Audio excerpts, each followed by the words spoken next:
You're on the road beyond. Welcome. I'm Todd Duplantis, and we're live at the HCC TV studios this morning in Houston, Texas. Doug O'Brien, my co-host, with me this morning. Yes, I'm wearing my green. I'm Irish. It is required by law that I have to wear it. Make sure you like, follow, and share the podcast, this one, and all of them at The Road Beyond, so you can find us pretty much everywhere. You're also wearing a black jacket, too. So what the hell's going on? Okay. Yeah. You know that I always wear either a white jacket or a black jacket. Bought a brand new one a few months ago. And it was black also, though. So we're going to have to coordinate ahead of time. But you're not wearing green. And today is St. Patrick's Day. I'm carrying. Do you know why you get pinched if you're not wearing green? Because people are jerks. Well, yes. And actually, leprechauns are jerks, apparently. Yeah. If you wear green, they can't see you. You know, they're really a thing in Ireland. When I was there, you know, they build freeways around trees because they think fae, which could be leprechauns, live in the trees, and they're serious about it. They have little fairy circles. There's supposed to be one pub there that has an actual skeleton of a leprechaun, but apparently they can't see green, which is why you wear green. And if you don't, they pinch you. Apparently, they have this penchant for pinching. But don't they? If they, don't you want them to see you, so they'll give you the gold they're apparently carrying? No, it doesn't say anything about that. They're just little jerks. Yeah. That's the only thing. And did you know green was not the original color of St. Patrick's Day? No, I did not know that. St. Patrick, that's not his real name. He was actually British. Yeah. And the color blue. And so it got switched to green. So. I forgot why, but they changed the color. Random things about St. Patrick. You didn't know you were going to get that on the show today. We didn't know it either. It's just kind of popped up. You and I were both not together, but we were at a concert this past weekend. Probably became the talk of the whole nation and around the world because we went to go to the Houston Livestock Show and Rodeo, Rodeo Houston. We went to go see Journey was the headliner that night. And they start couple of songs in, they launch into Don't Stop Believing halfway through the song. And they stop, and the audience carries it on. You're thinking it's part of the act. And it was great because you always know that people are going to sing, just a small town girl, right? So you know they're going to sing that part. So I'm filming it for the radio station. Yeah. And it gets to a point where the monitors go black, the crowd kind of pauses, and then they keep singing. And it was amazing. I didn't know exactly what was going to happen. So I kept rolling. And then finally, nothing happened. The audience stopped. Now, the audience was amazing. Houston sounded fantastic. Yeah, they kept saying, I thought it was part of the act. That video on our Facebook page for the radio station, The Eagle, 115,000 views the last time I looked at it. Because like you said, everybody was talking Everybody about said it's on all the newscasts. According to their drummer, Dean Castronovo, he said there was a fire under his drum set for all 3.5 songs.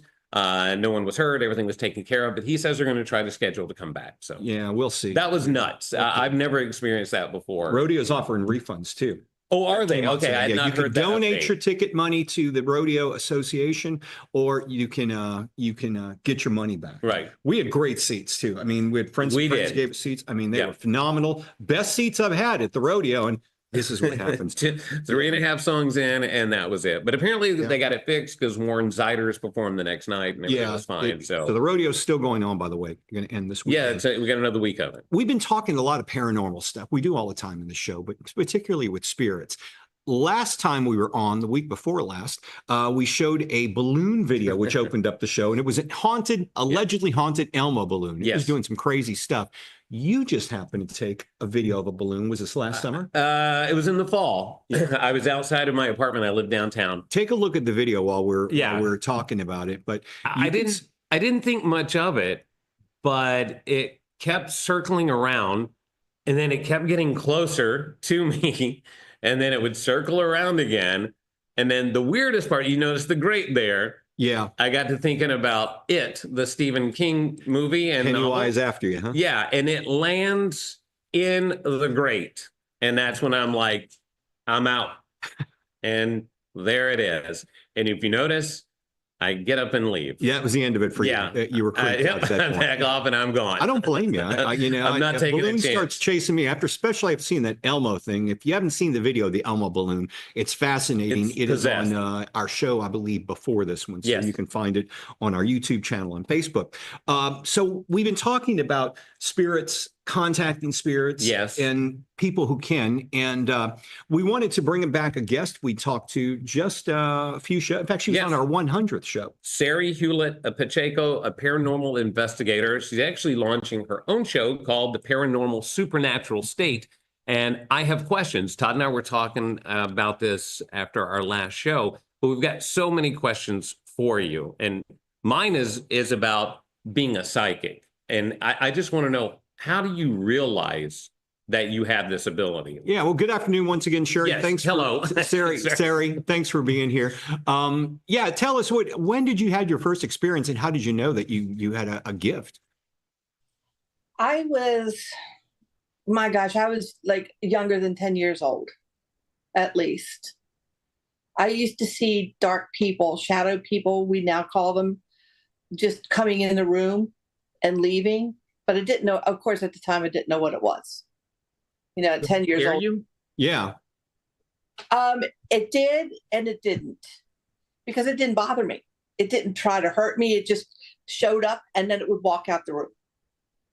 When did you learn that you could communicate with these? Did you know they were spirits at first? Did you think they were just shadow people? Yeah, I just thought, you know, like anybody, what is this? You know, I just see this dark thing and I don't know what it is. And it looks like a human, but it's like all black. So when I first realized that the thing started to ramp up when I was a teenager, we had moved into a different house. I learned later a person had died in the home. And this was the grandest house we had, you know, coming from a small town. And again, I used to see another shadow person coming in the room and out of the room. But then I would see, my mother always had these beautiful plates that people used to mount on the wall, you know, the plate hangers. Yeah. Okay. Well, the plate would slide off the wall and just go about this slow, all the way to the floor. Really? Wow. So defying gravity. Never broke. It would just all the way to the floor. And my mom, everybody would be there, but yet everybody denied what they saw. Well, so if we wanted to have an experience like that, if we wanted, I'm saying if we wanted to see shadow people, are we able to do it? Could Todd and I perfect that ability? Or is it something a gift you have to be born with or discover yourself? How does that work? Here's the cool thing. A lot of people don't realize we are all energy. Therefore, we all have the ability to do that. It's just a matter of, you know, like when you go, like your equipment, you plug it in and then it's live. But when you unplug it, it doesn't mean that the electricity isn't there anymore. It just means it's not plugged in. So how do you plug in and unplug? So you start to listen. Mine started out with dreams, and my dreams started to become reality. They started to happen. The problem is they were horrible dreams about people dying, death. Though I saw the Challenger blow up before it did.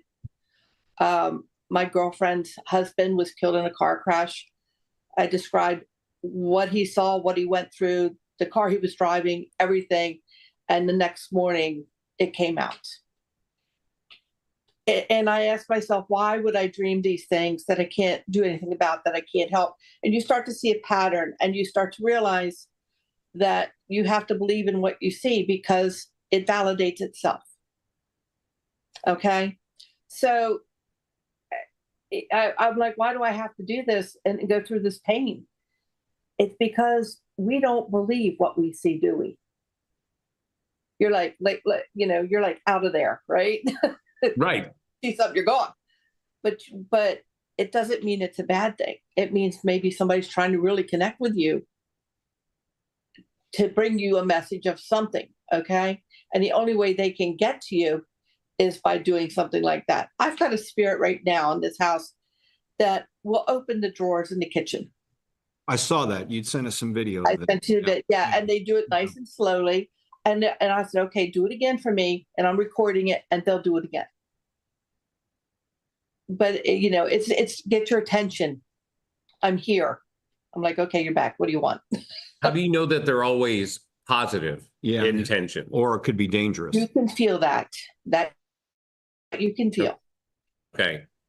Like if I were to walk behind you and get really close, like this far from you, that feeling you have that somebody's like right here, it's uncomfortable, like you want to move.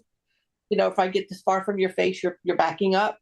It's that feeling. When you work in light, it's a feeling of, no, you don't want to go there. It's bad energy. It's not right. So it's kind of like when you go in a room, or I've noticed this in clubs, like you can just tell there's a weird energy. Yeah. Like you can tell something's going to go off. Exactly. Like that. Exactly.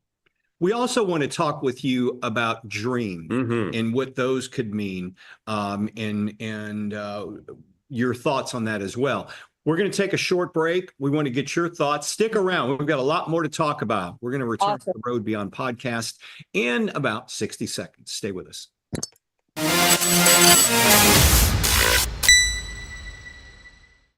When I grow up, I want to work in a lab to build robots. From classroom to career, we're with you every step. Register for real-world education at hccs.edu.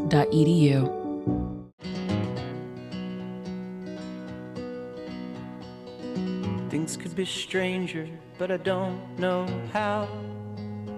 I'm going through changes now. Could spend a lifetime trying to figure it out. I'm going through changes, through all of the strangeness. I'm going through changes now.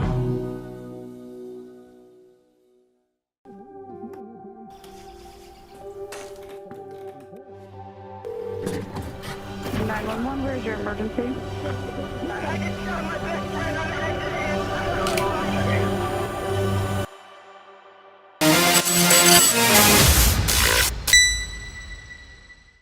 Welcome back to the Road Beyond podcast. I'm Todd Duplantis, and we're live this afternoon talking with author and psychic Sari Hewlett-Pacheco. And, you ever wonder if your loved ones who are lost, your lost loved ones who passed on, do they come back to us in dreams? And I know we both had experiences. Yes. You have one, had a recurring one. Yeah, it's a very weird thing. I guess I can do lucid dreaming at times. I didn't know I could. My father died about 13 years ago.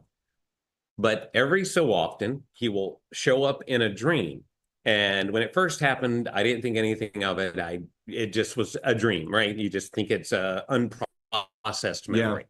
Yeah. It happened again, and I remember looking at my dad in my dream and saying, "Hey, Dad, you do understand that you're dead, right?" And he goes, "Yeah." And I was like, "Okay." And then we sat there in recliners in my dream and just enjoyed time being together, and the dream went on. And did you talk with him about no more than that? Afterlife? Not that I can recall. I just wanted to make sure he knew that he wasn't here with me in this world. Right. It hasn't happened after that, and when it has, there's always been like some weird event. You know how dreams are. Like you're going to the market and then you're in a parade, right? It's just weird. They go from one thing. I had a dream with my mom, a reoccurring dream with my mom, and she'd show up in my dream, and I'd get caught up in this thought of, well, you're here now, but you haven't been here for the last 20 years. Where the heck have you been? What have you been doing? And I'd get upset, and the next thing she'd leave the dream. Right. And this would happen over and over. Sari, I guess the question we both would have to you, are these, memories of ours, could they be just imposing themselves in our subliminal dream state, or do our lost loved ones really come back and communicate with us? That's a good question. They really, in my experience, they do come back because they're always watching over you. They're always guarding over you. And like Doug, when you have this dream of your dad, think back what was going on at the time. Was there something going on in your life that maybe you needed help with, comfort with, this, that, the other? You're going to find that people will come back in your life through dreams or actual visitation, like when you can see an apparition. because they're giving you a message. They're letting you know we're here, or that you're not alone. You're being watched over.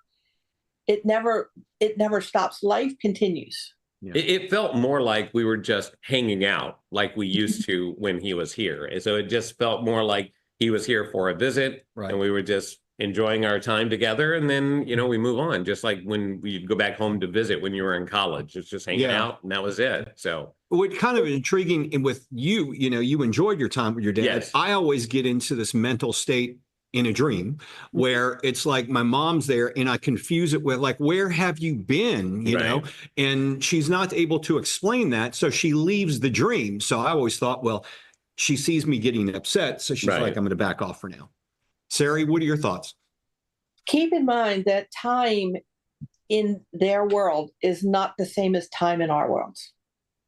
What we think is 20 years could be 2 seconds. Yeah. Time runs really fast. So it's very difficult to pinpoint time and stuff anyway. But you could also ask her, is there something you want me to know? Is there some message that you have for me? And communicate on that. And like with you, Doug, with your father, were you missing him at that time, particularly missing him? And then he showed up to comfort you, to say, hey, we're here, let's hang. I'm not sure. That's a good question. I have a question for you. Yeah. Did your mom pass suddenly, or were you prepared for it? No, it was pretty much. I mean, there was a span. She had a fall, right, and it was a lot worse than we anticipated. I was in Houston. They lived in Dallas, and she had a fall on like a Thursday. By Sunday, she'd gone in the hospital, and I talked to her on the phone the last time, and then she went into a coma. Oh, okay. And so she passed a couple of days later. But so it was very sudden. But I was there when she passed. That could be the difference, because I knew my dad was going to die for a few weeks, a couple of months, and had made peace with it. Right. I was with him when he died, held his hand and everything. So I was prepared. We knew it was going to happen. So I had time to kind of deal with it. So that, I wonder, could that be a difference in our experiences, Sari? Very much so. I mean, it all depends on what you need at the moment. Okay. Like, if you're missing someone and you're feeling sad and it's hard to deal and life is getting hard, your loved one can come back, especially if you have that good relationship, to comfort you, to guide you. It's to let you know, hey, we're good. We're okay. Move forward. Keep going. Or, and then after your dream, you had a good feeling. Right. Are we able to call them to our dreams? Absolutely. Okay. I'd heard that as well. Really? Yeah. I remember the last time we all got together, I actually told you guys that I saw people around you. Do you remember? Yes, I remember that. Yes, I do. Yeah. And it's like when you asked him about his mom, now I've never met his mom, but I knew she passed suddenly. As a matter of fact, you might have seen me. I had to stop myself from answering the question. Right. I'm bad about that. Well, let me ask you this. I mean, that's another thing too, I guess, with being a psychic or a medium. I'm not sure the difference between the two. But with having that gift, are you constantly seeing people who aren't there around living beings? For the most part, unless I turn it off. And the way I turn it off is I'm like, guys, I need a break. Yeah. Leave me be. I need a break. Do they respect that? Absolutely. They do. Absolutely. Yes. What about recurring dreams? Let's say no family members, but like as a kid, and it has happened a couple of times in my adulthood, I grew up I was born here, but I grew up in Northeast Texas, right on the bottom of Tornado Alley. I used to be terrified of tornadoes, and I would have this dream where there was a tornado coming at me from every single direction, which meant I had nowhere to go for safety. And I'm even getting chills talking about it, because that is just a terrifying idea. Do recurring dreams like that mean something? I mean, I'm sure they do, but how do you figure this out? It's a lot through repetition. And I don't know if you guys play cards or poker, or you've heard of somebody say, I know his tell. Okay. Yes. People have tells. Actors have tells. You can see a young Robert Duvall and you can see the little things that he does are exactly the same. So you start learning a tell. and you start learning what that means. If my chest is hurting here, I know that someone's had a heart attack. Mm. I have been shot in the head. I have had back pain where somebody's been stabbed. So you start learning what these tells are. For example, if I see rats, I know there's sickness coming. Let me ask you this, and we've talked about, we want to meet up with you in the next few weeks for a possible investigation. And I know when I first launched this show as a TV show many years ago, there was some discussion of going out to do investigations, especially where bad things had happened, and something attaches it to yourself. And I know many cultures believe that now still. Do you do something to protect yourself when you may be around and, dangerous and nefarious forces? Yes, I do. Absolutely. And you never do it alone. Like I would never say, okay, Todd, you go here, and Doug, you go there, and I'll go here. No, you always be together. Safety in numbers, but it's also our energies. Okay. Because both of you can actually see. You're seers. I already know this about you. You just don't know this, but you'll figure it out as we go along. So that energy alone, where there's good, there's bad. It's a balance. But you have to be able to recognize it, and you also have to be able to help someone when that's happened. I've had things, attack me.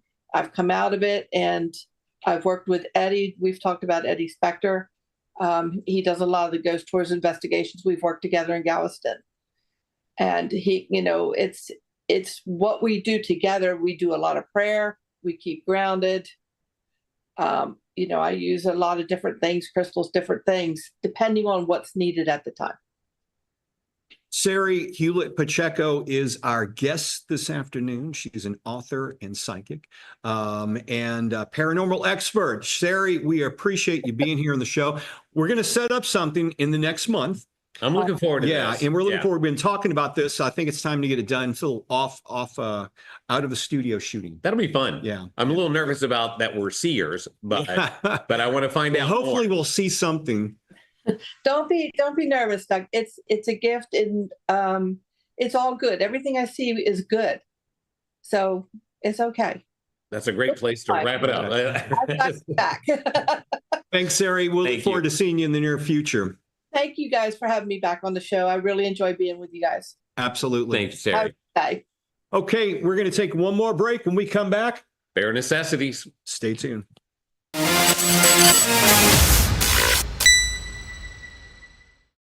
When I grow up, I want to work in a hospital. From classroom to career, we're with you every step. Register for real-world education at hccs.edu.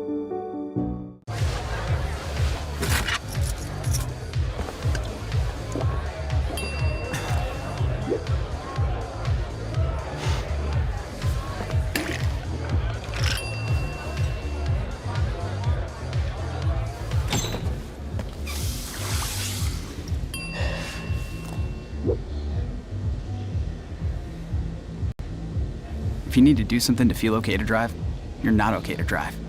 Don't drive buzzed. Hey, Bobo, do trees tell each other stories? I'm sorry. I'm afraid I don't know that. Hey, why don't we go find out? Listen.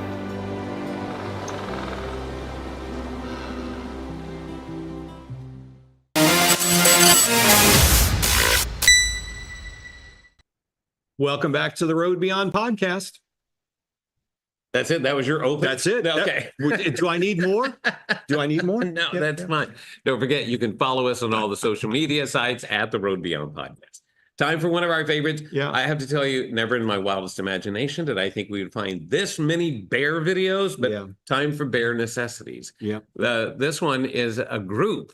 It's a group activity of bears. Usually it's one-off, but check this out. The bears, I'm not sure if they're auditioning for a dance group, like or they're dancing, or if something. their backs they're just scratching their backs, and then the guy's like, "Oh, cool bear." Well, the bear gets a little too close for the guy, for comfort, and he eventually takes off. I'm just shocked at how people, particularly in Canada and up north, are just like, "Oh, hey, bear." Yeah, I mean, let's stand around and videotape a bear until he walks all the way up to you. That's nuts. Now, what's the one you found? I found one. I thought this was cool. There's a bear. Let's roll the video because the bear's just walking along. If you notice, there's a traffic cone on the side right here. Bear walks right up to the traffic cone, and like a good Samaritan himself, his Mama Bear taught him right, he uprights the traffic cone. There you go. Bam. I mean, he's doing his part. You know, look at that. Look at that. I mean, he's like, "Hey, Fred, don't worry about it. That's I got you. I got you covered." That's the polite bear. That is, you don't see that every day. No, he's nicer than a lot of people I know. I know, because put the cone back into place. I mean, most people would just steal the traffic cone. Well, I thought he was going to put it college. I would have taken it, put it on his head, because most of the guys I went to college with, we did that too. Yeah, so that was a very, very polite I think it was a rite of passage when you lived in the dorms at a college to put a traffic cone in your room. Well, it was either the traffic cone or somebody would steal a street sign. I was going to say, I had that. You would see it on the wall. Yeah, I had a street sign. And then we were driving by a brand new apartment complex, hadn't even opened yet, late at night. There may have been beer involved.